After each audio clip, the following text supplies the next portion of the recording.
Bismillahirrahmanirrahim. Assalamualaikum warahmatullahi wabarakatuh. Assalamualaikum warahmatullahi wabarakatuh.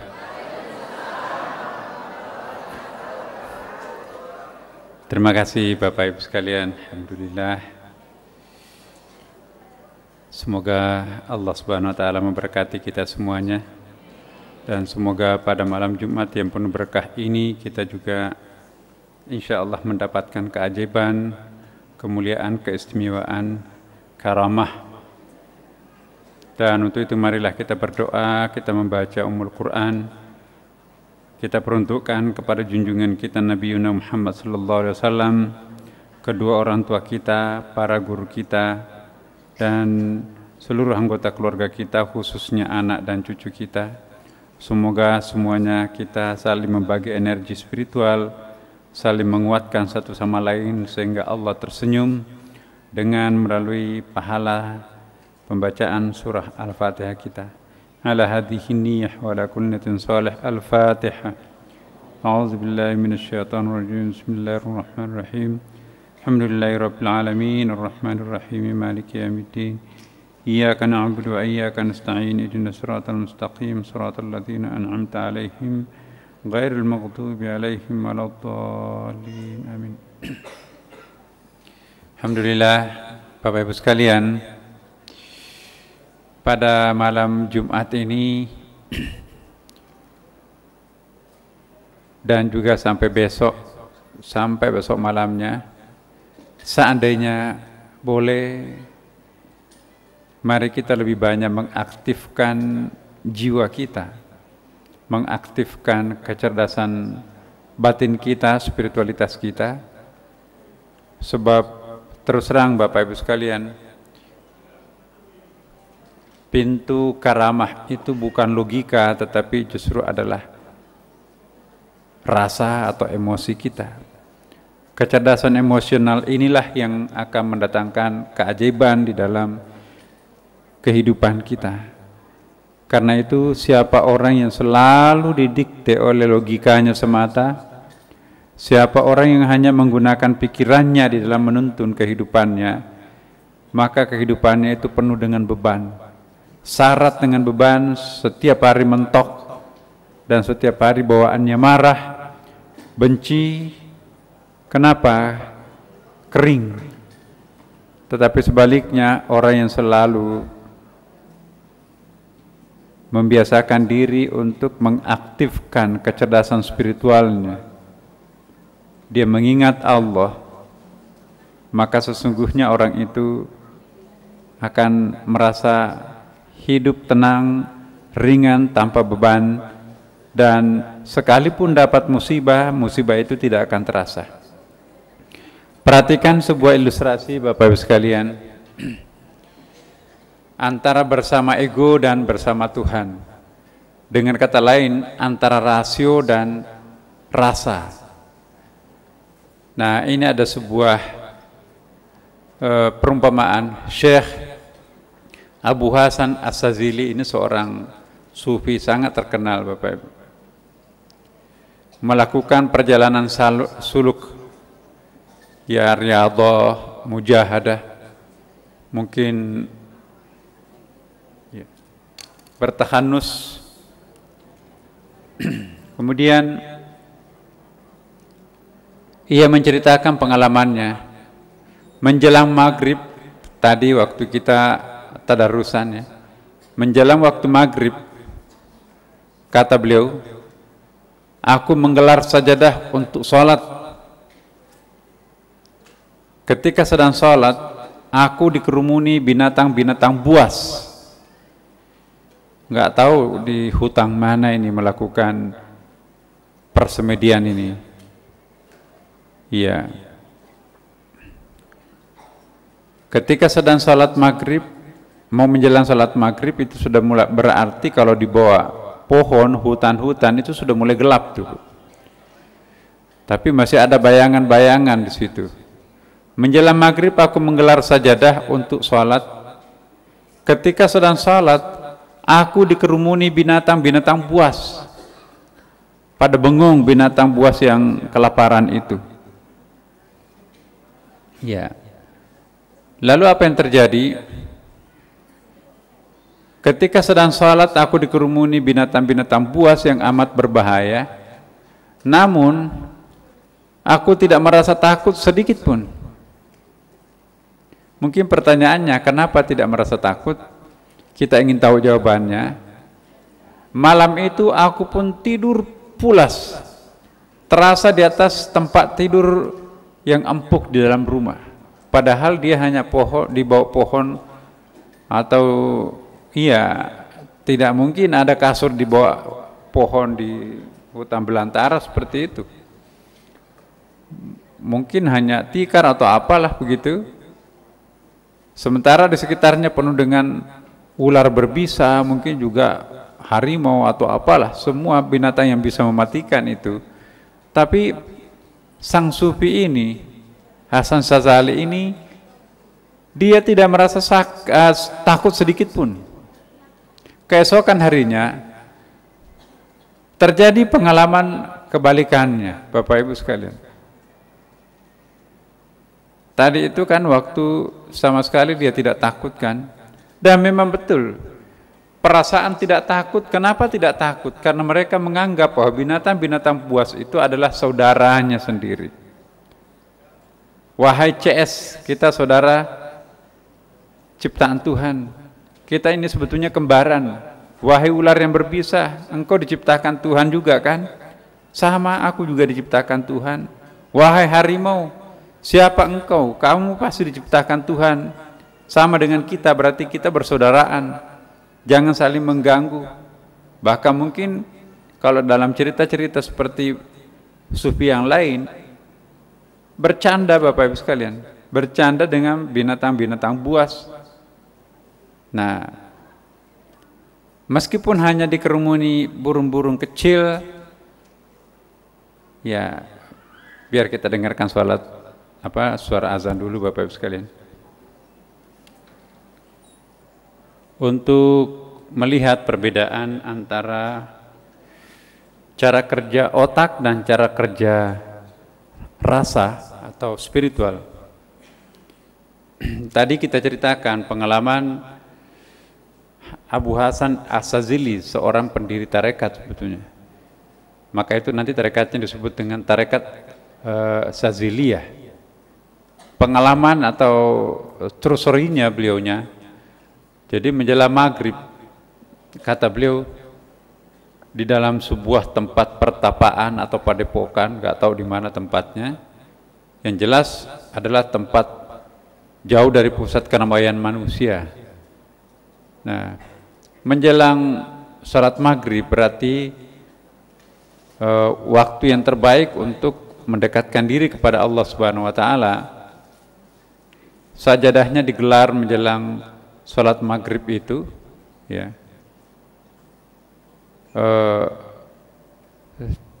Tidak ada rasa takut sedikit pun. Karena berbeda kita kan Bapak Ibu sekalian, kita itu takut pada kegelapan. Biasanya terutama ibu-ibu, kalau mati lampu itu teriak, cari lilin, cari senter segala macam. Apalagi kalau disuruh sendirian untuk sholat, pergi ngambil wudhu, rumahnya gede, lebih baik memilih tidak sholat. Atau sholat tapi dibangunkan seluruh keluarga, jagain saya di sini. Kenapa? Ya berarti masih lebih takut terhadap hantu ketimbang Tuhan. Nah, kalau orang betul-betul ikhlas Bapak Ibu sekalian, mati rasa takut itu kepada selain Allah Subhanahu Wa Taala.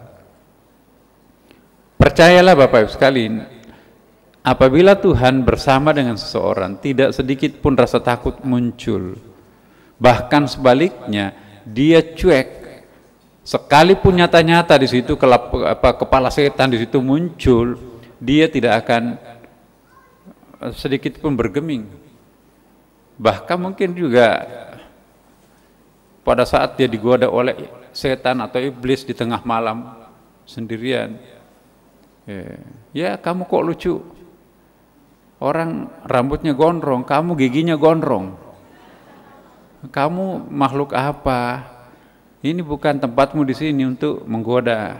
Godalah orang-orang yang pantas untuk digoda. Insya Allah kami nggak mempan, karena setan itu nggak akan mencekik lehernya orang, apalagi dengan mau mendekatkan diri kepada Allah Subhanahu Wa Taala. Nah, ini yang terjadi pada seorang tokoh sufi. Menjelang maghrib dia gelar sajadahnya tanpa rasa takut sedikit pun serangan dari mana, dari binatang buas itu, entah itu ular, entah itu harimau, entah itu macam-macam serangga seperti tawon dan lain sebagainya, apalagi hantu. Dia terus saja. Malam itu aku pun tidur pulas, sesudah salat itu dia tidur pulas itu, tanpa pernah menghitung ada lipan, ada kaki 1000, ada apa yang akan melintas di atas badannya. Keesokan harinya, nah ini kebalikannya Bapak Ibu sekalian, menjelang maghrib dia masuk kembali ke hutan, mungkin ke hutan yang lain, hutan belantara, untuk melakukan hal yang sama. Aku menggelar sajadah untuk salat maghrib, namun perasaanku kali ini lain sama sekali. Meskipun hanya dikerumuni burung-burung kecil, padahal burung-burung kecil itu kan tidak menakutkan Bapak Ibu sekalian, mungkin paling mengganggu itu karena ada kotorannya kan. Taruhlah misalnya itu burung-burung kecil, burung-burung malam tuh ya, misalnya burung walet gitu ya, gigitannya nggak membahayakan, cengkeramannya juga enggak ya.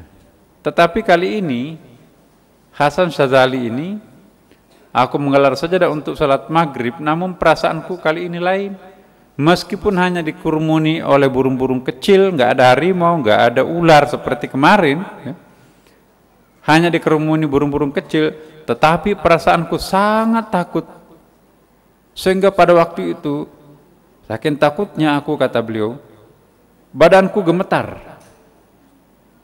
Kenapa? Justru pada saat ada ancaman, dia penuh keberanian tanpa sedikit pun rasa takut.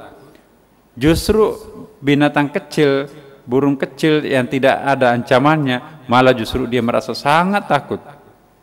Lalu dia bertanya lalu aku bertanya, ya mungkin masih punya guru atau syekh pada waktu itu. Aku bertanya, kenapa kemarin tidur di tengah kerumunan binatang buas, tidurku enak dan tidak merasa takut sama sekali. Nah, dia tanya ke gurunya. Lalu kali ini meskipun hanya kerumunan burung-burungnya pun itu burung kecil, mestinya mengasyikkan kita, tetapi perasaanku takut sekali mendengarkan cerita seperti ini, mendengarkan kepakan sayap-sayap burung kecil saja, mungkin bunyi-bunyi nyamuk ya, menyanyi di samping telinga, itu membuatku gemetaran ketakutan.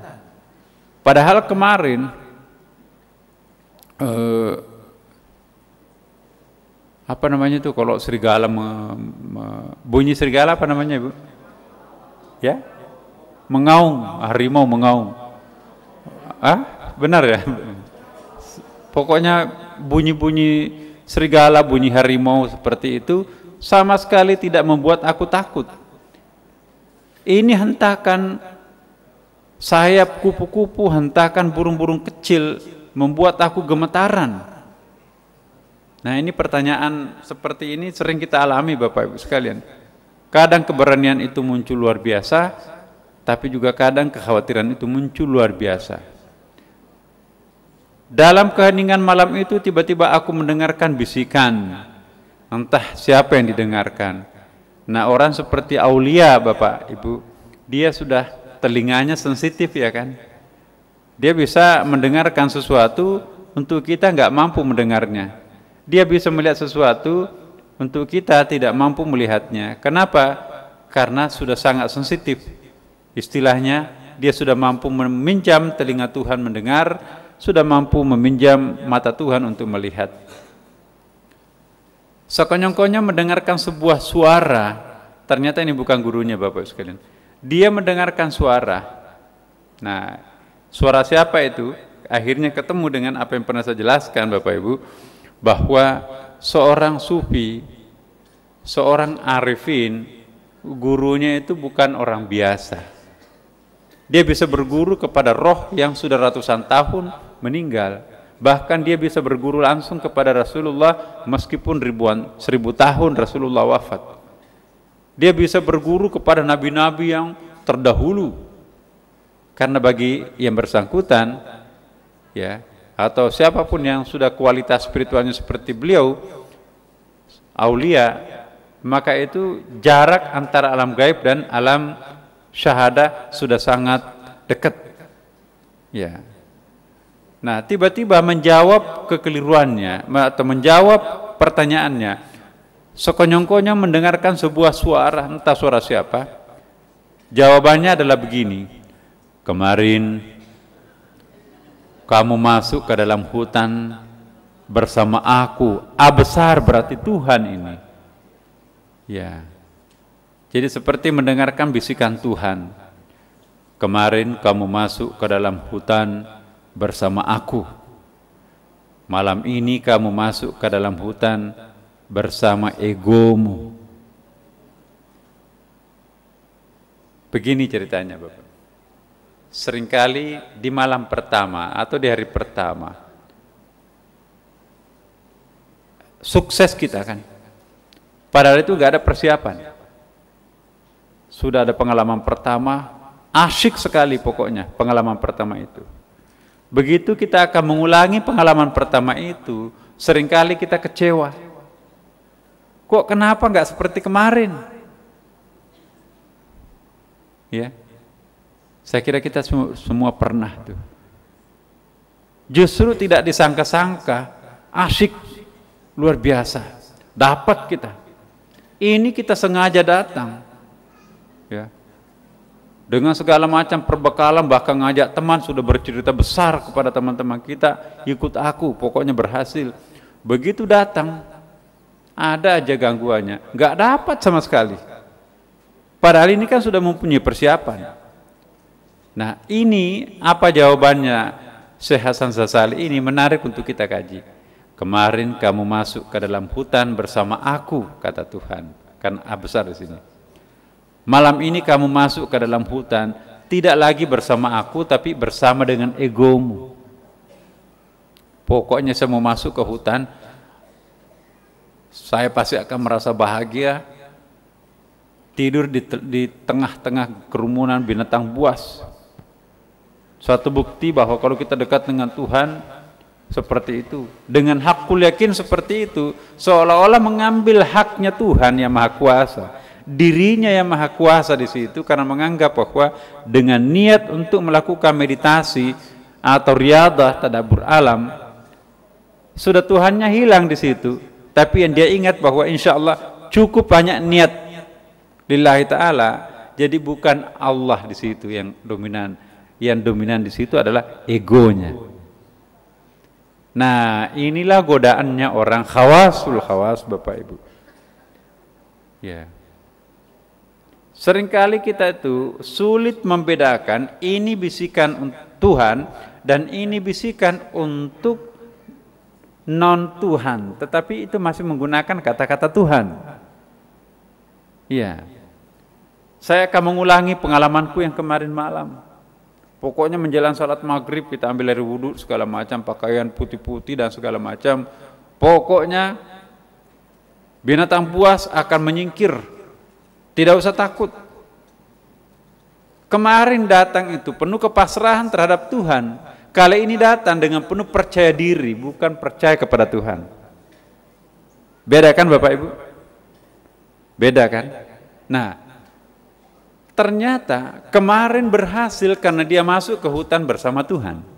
Kali ini dia cukup merasa percaya diri, bukan percaya kepada kekuasaannya yang Maha Kuasa Allah Subhanahu wa ta'ala. Walaupun mulutnya komat kamit Allahu Akbar, Allah, ayat kursi lah segala macam, masih tetap ketakutan. Kenapa? Niat yang memotivasi melakukan perbuatan itu mengandalkan egonya. Itu namanya ego spiritual. Hati-hati Bapak Ibu. Spiritual itu juga punya ego.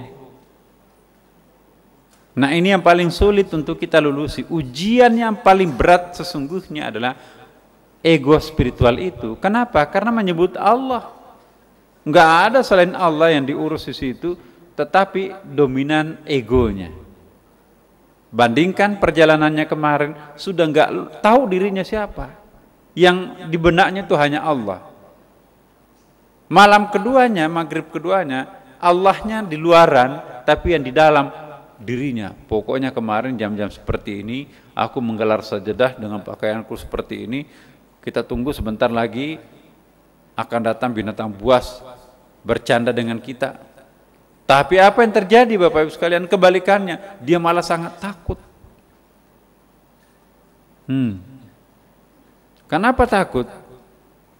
Jadi yang membuat orang itu takut, Ibu, itu karena dia bekerja tidak melibatkan nilai spiritualitasnya. Jadi bukan lagi bekerja divine inspiration itu ya, divine work-nya, tetapi human-nya yang keluar. Hati-hati. Apalagi kalau animalnya yang keluar, nafsunya yang keluar, itu ada lapis-lapisnya itu kan, Bu. Ada animal walking yang bekerja di situ adalah nafsunya seperti binatang. Ada lagi yang bekerja human walking, kediriannya sendiri, walaupun dirinya sangat sejati, tetapi Tuhannya tersingkir di dalam benaknya. Itu human walking. Kalau ingin merasakan keajaiban, jangan animal walking, jangan human walking, tapi divine walking. Divine walking itu adalah perbuatan keilahian kita, karena diri kita itu kan punya roh. Nah, apabila divine walking yang mendirect atau divine inspiration kita, yang mendirect kita, yang menuntun kita melakukan perbuatan, maka insya Allah tersingkir semua yang bisa menakutkan itu. Karena ketakutan itu sendiri Bapak Ibu sekalian, itu lebih merupakan faktor internal ketimbang faktor eksternal. Iya kan Bapak Ibu? Kalau diri kita itu kuat, nyata-nyata iblis menyerupakan diri paling buruknya rupanya itu, kita tidak akan takut. Tapi kalau ketakutan kita dari dalam sendiri ini, gadis yang berambut panjang yang sangat cantik pun takut ya. Padahal kalau di siang hari dia kejar-kejar itu sampai matanya nggak mau berkedip. Tapi gadis tengah malam yang berambut panjang itu, yang cantik itu, dia nggak membuka matanya tuh. Kenapa? Takut dia. Jadi takut itu state of mind, itu perbuatan batin kita itu sendiri. Nah kalau orang didominasi rasa takut Ibu Bapak, semua bisa berubah jadi hantu. Semua bisa berubah menjadi sesuatu yang membahayakan. Kalau orang di dalam benaknya itu ada rasa takut, ya, seutas tali di kegelapan malam itu dia membayangkan ini ular nih. Ya. Bagaimana ya saya harus ke sana itu, pulang ke rumah tapi ini ada ular melintang, tidak mau pindah tempat. Akhirnya berusaha untuk mencari keselamatan. Bagaimana aku selamat daripada gigitan ular ini? Ya apalagi suka nonton TV. Setetes bisa ular itu dalam tempo 7 menit akan mematikan orang. Apalagi ditambah lagi ini ular jadi-jadian. Wah tambah takut lagi kan Bapak Ibu. Nah rasa takut orang itu akan menyedot energi Bapak. Sampai psikolog mengatakan energi yang terbuang karena rasa takut saat ia bermimpi, saat ia berhalusinasi, saat ia berilusinasi, atau saat ia melihat kenyataan barang itu sendiri, maka itu energi yang terbakar sama semua.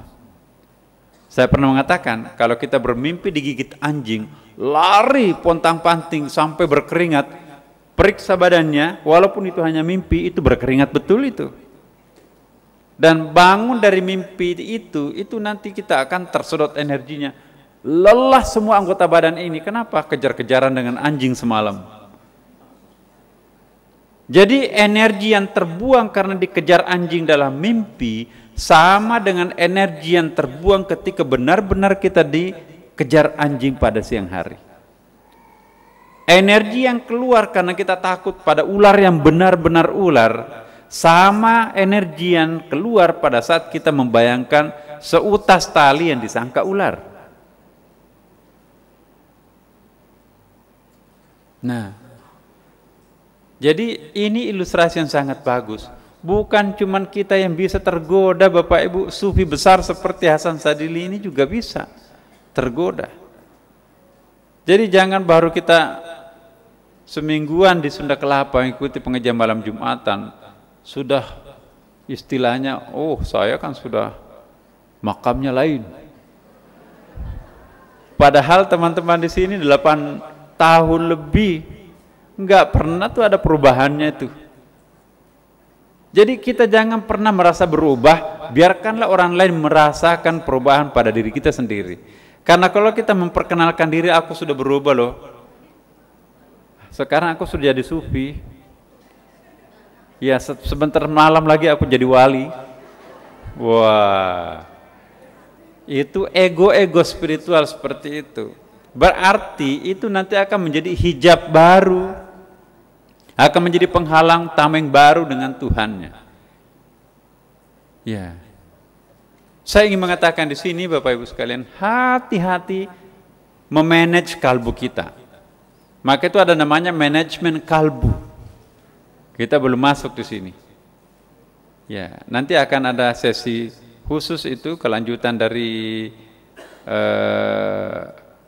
Husnul Khatimah, ya, hari Senin itu nanti akan manajemen baru, manajemen kalbu. Saya lagi sedang mempersiapkan materinya, ya, jadi itu mungkin bisa 1 tahun itu kalau ada kesempatan, Bapak Ibu sekalian. Nah, jadi insya Allah kita kembali bahwa niat lillahi ta'ala itu akan membuat kita itu berani. Kalau orang itu berani, maka seluruh yang bisa menakutkan itu ciut nyalinya. Tapi sebaliknya, kalau kita itu tidak niatnya bersih karena Allah, nyali kita yang jadi ciut. Begitu nyali kita ciut, maka binatang buas itu semakin berani menantang kita. Makanya itu pawang-pawang itu rahasianya loh, Bapak Ibu sekalian. Kalau mau jadi pawang ular, sebetulnya bisa itu. Teorinya gampang, tapi nggak tahu prakteknya bisa nggak. Ya. Dan itu bisa, kadang berhasil. Jadi jangan pernah mengandalkan dirinya sendiri, sebab itu nggak mungkin. Ya. Dan sekali lagi, tidak perlu mencoba-coba, Bapak Ibu sekalian. Kalau mendapatkan seorang guru yang mampu mendemonstrasikan kelebihannya dan bahkan mengajari kita untuk juga bisa berubah seperti guru kita itu bukan yang penting, Bapak Ibu sekalian. Ya. Kita pernah melakukan hal seperti itu, ternyata bukan itu yang menjadi tujuan kita. Seolah-olah bisa musyrik di situ. Karena yang kita butuhkan di situ pujian orang, bukan pujian Allah.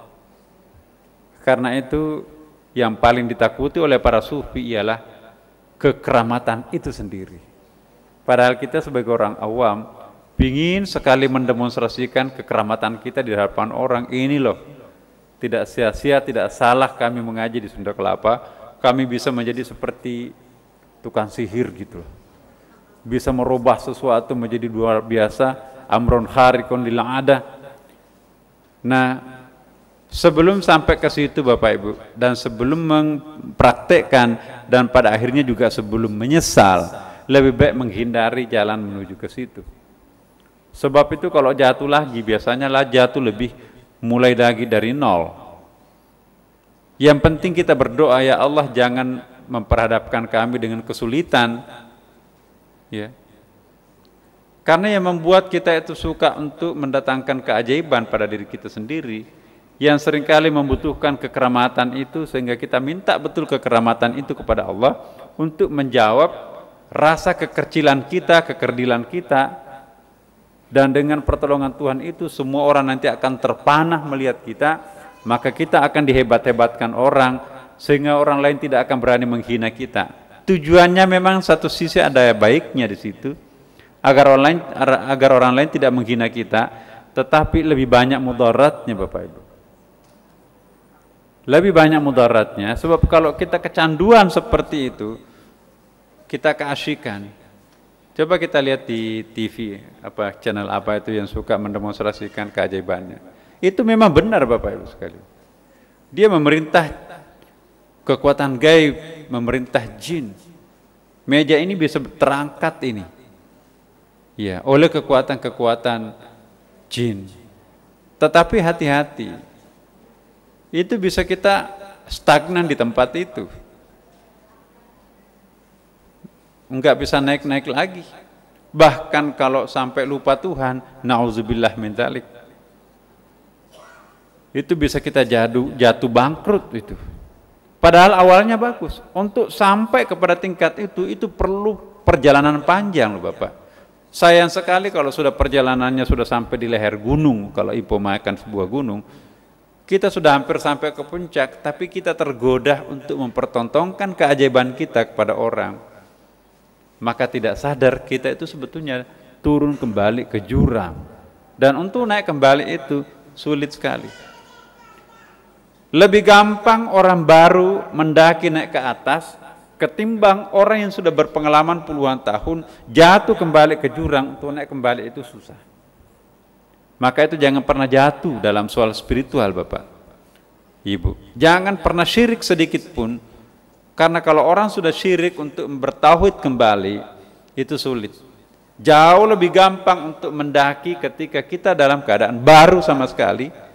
Sekalipun itu mungkin pernah kita melakukan berbagai dosa macam-macam, termasuk dosa besar. Tapi kita ikhlas, taubatan nasuha kepada Tuhan, melejit kita naik ke atas. Ketimbang orang yang tidak pernah berdosa besar, bahkan selalu suluk melakukan perjalanan, tetapi akhirnya akan jatuh ke jurang. Karena apa? Dia enjoy dengan ria, dia enjoy, dia menikmati keajaiban yang Tuhan berikan kepadanya. Orang yang seperti ini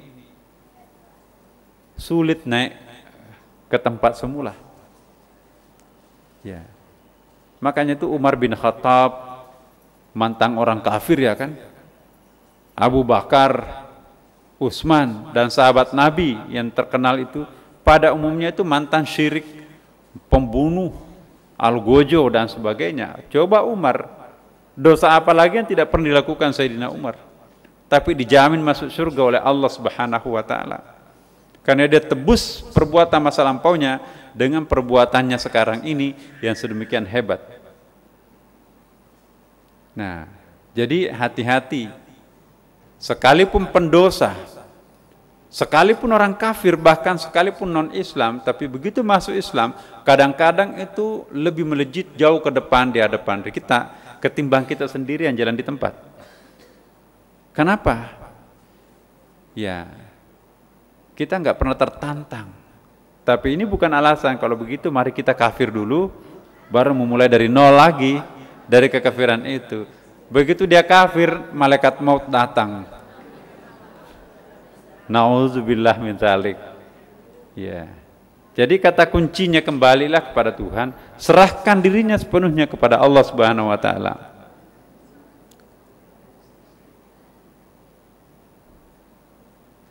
Nah, ini menarik dari kisah ini. Ketidakjelasan jalan bagimu tidak dikhawatirkan. Namun yang dicemaskan, dikhawatirkan terhadap diri kita itu ialah berkuasanya hawa nafsu atas diri kita sendiri.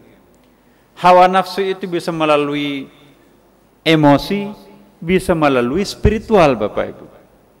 Contohnya hawa nafsu emosi, kita marah terhadap anak kita marah terhadap murid, marah terhadap suami atau istri, marah terhadap karyawan kita. Kadang-kadang tuh bergetar badan kita mau meledak. Hati-hati. Kemasukan setan itu betul-betul bergetar itu. Ya. Tapi yang paling berbahaya ialah berkuasanya hawa nafsu mengelalui spiritualitas ini. Karena kita menganggap diri kita asal bicara tentang spiritual, berbicara tentang Tuhan, seolah-olah kita dengan Tuhan. No, Bapak Ibu.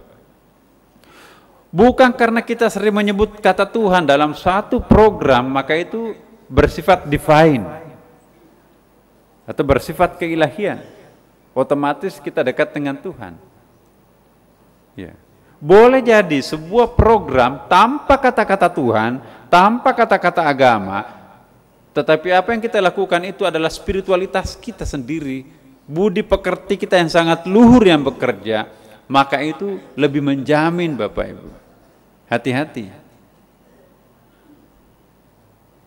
Jadi jangan atas nama Allahu Akbar bakar, Allahu Akbar robohkan, Allahu Akbar ganyang.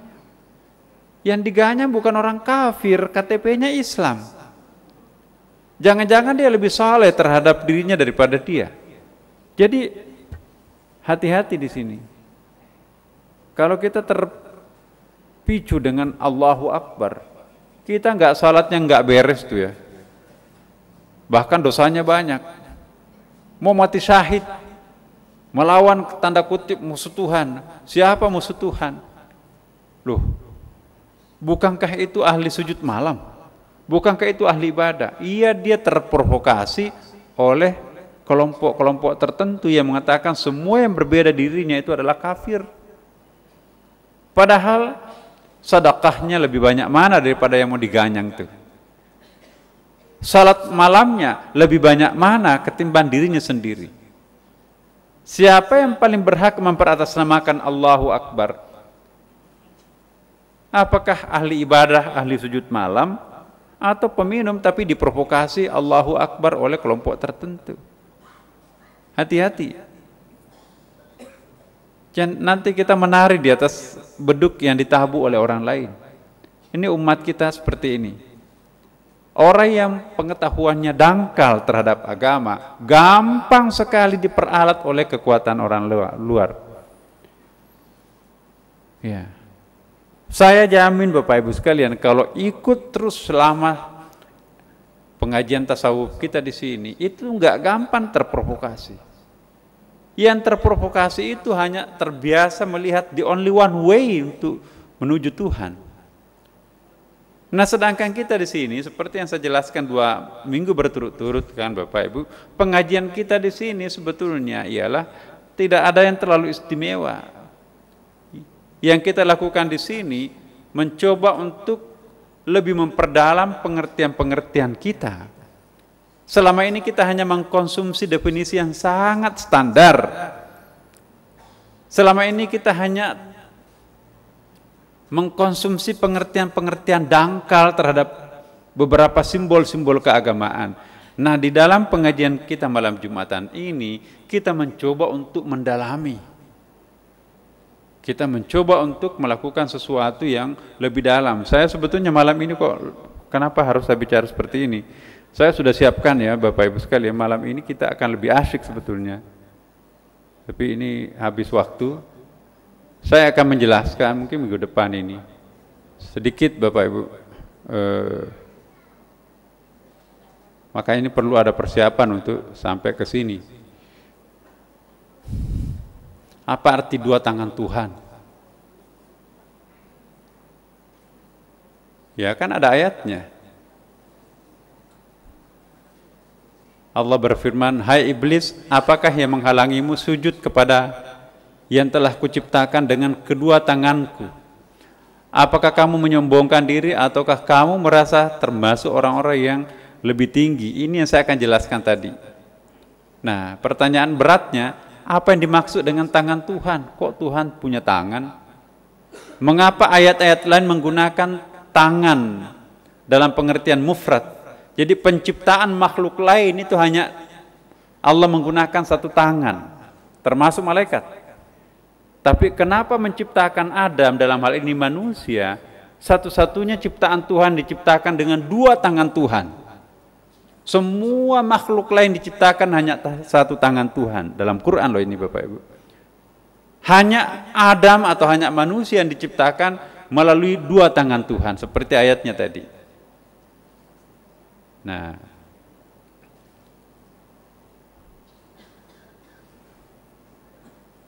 nanti tanggung Bapak Ibu sekalian. Insya Allah hari Kamis akan datang kita akan jelaskan. Mohon hadir Bapak Ibu.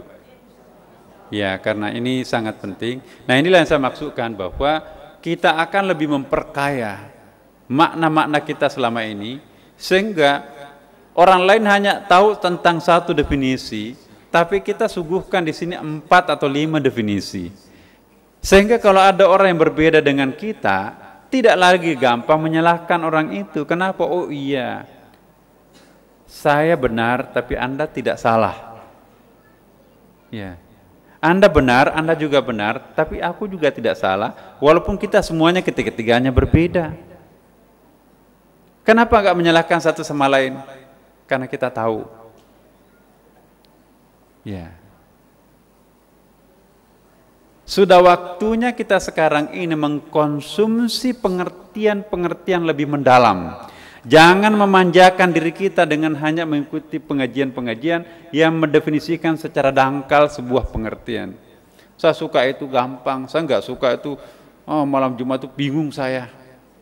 Kalau kita tidak mau bingung, kan ada hadisnya, ya Allah tambahkanlah kebingunganku. Itu hadis loh itu Bapak. Ya Allah tambahkanlah kebingunganku. Karena kalau kita nggak bingung berarti nggak naik ya kan. Kalau mau enak-enak terus saja, ya udahlah di situ saja. Majelis taklim tuh, nggak apa-apa, bagus. Tapi jangan salahkan Tuhan. Kok kenapa di level ini? Padahal Jibril menyampaikan rahasianya, Iqra bismi rabbik.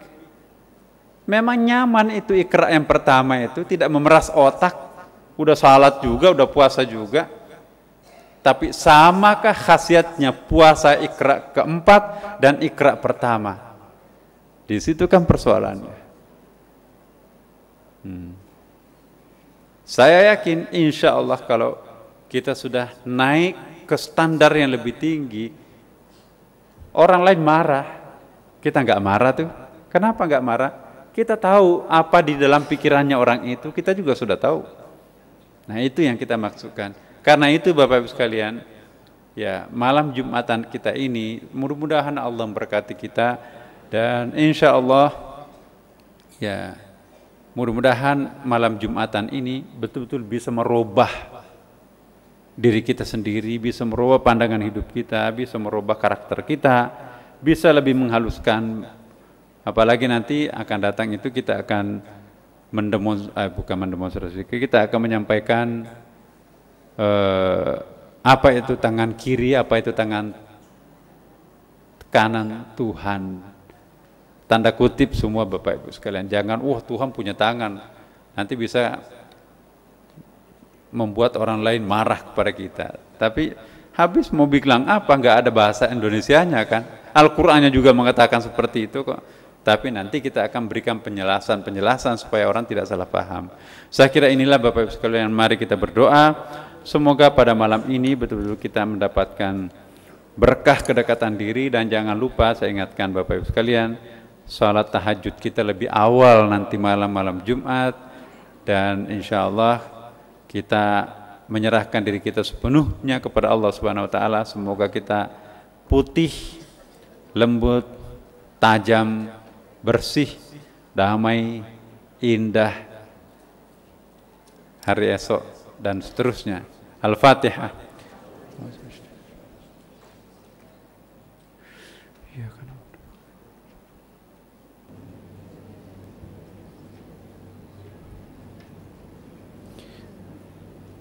Alhamdulillahirabbil alamin. Assalamualaikum warahmatullahi wabarakatuh.